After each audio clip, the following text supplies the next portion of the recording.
We'll have the latest from Moscow and analyse the impact of sanctions both on Russia and the knock-on effects for the rest of the world. But first, here's our international correspondent, Orla Guerin.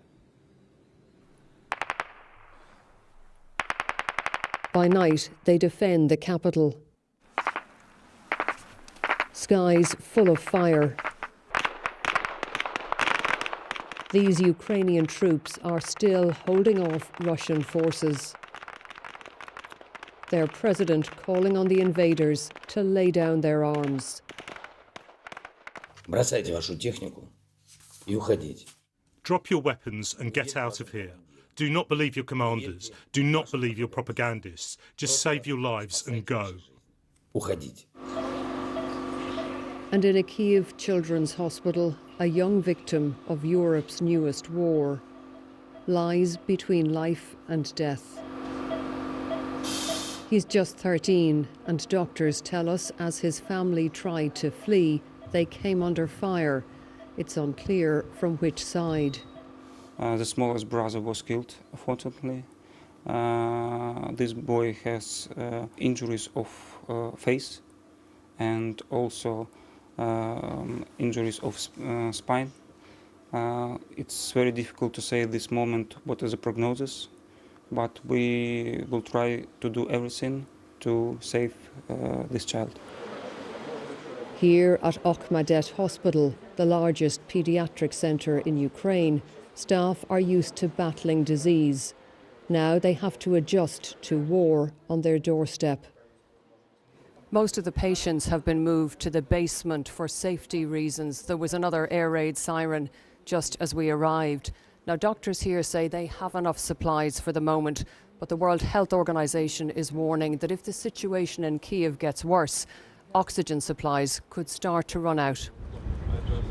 And just outside, desperately ill children wait, with their worried mothers, to be transferred to Poland for cancer treatment no longer available here. Tom is 6 years old. Little Artyom must endure a risky journey with his mother, Marina. I'll be frank, I'm scared, but I can see another way to escape, so we have to do this.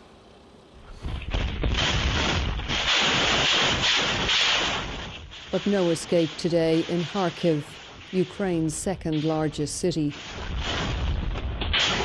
Military experts say it looks like Russia is using cluster bombs, which are banned by many countries. This is a residential area with no military objects. Here, a factory of some kind, now destroyed. It was a relentless bombardment of a major city as peace talks were beginning.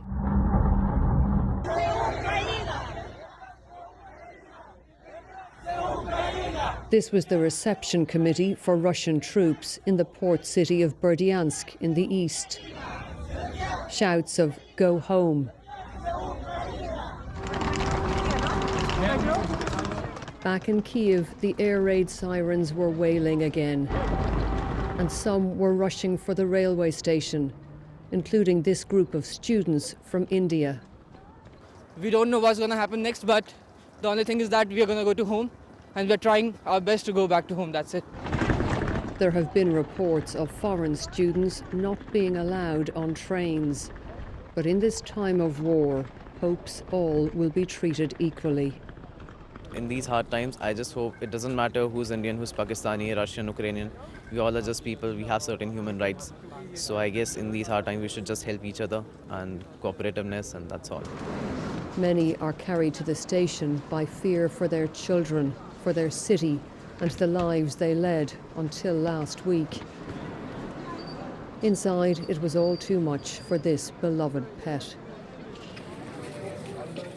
And already there are queues for food, some wondering how long it will be before supplies start to run out. Day 5 of the invasion, and Ukraine still resists. But there are fears this city could be put under siege. And once again, darkness brings new danger in the capital. This time a strike on a radar centre. The city hunkers down for another night, knowing there could be worse to come. Orla, Guerin, BBC News, Kyiv. Well, the UN says more than 500,000 people have fled Ukraine since the invasion began last week. Many are travelling to Poland, which borders the west of the country. Our special correspondent Fergal Keane reports from the Ukrainian city of Lviv, close to the Polish border, on the growing refugee crisis. To the edge of desperation and beyond. In a bewildering crisis. The women and the children of Ukraine fleeing their country. You will not be allowed, the policeman shouts to the men on the stairwell. Women and children only. Tempers fray. Back and forth go the arguments and pleas.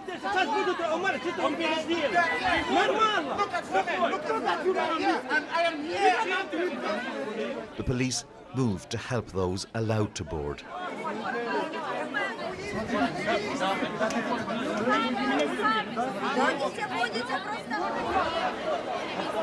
So the women and children are being pulled from the crowd on the stairs now so that they can board the train. The police, again, are outnumbered, but they are doing their best. I've seen them go down there into the crowds and try and calm people.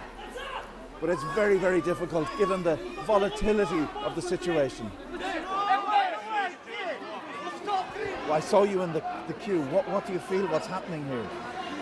It's awful. It's very bad. What age is your baby? 1 year. He's very scared. Of course. Of course.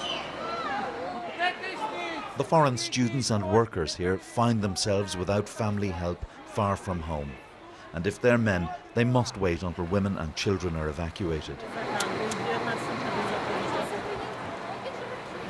What is it like for you, this? Well, it's really stressful, you know.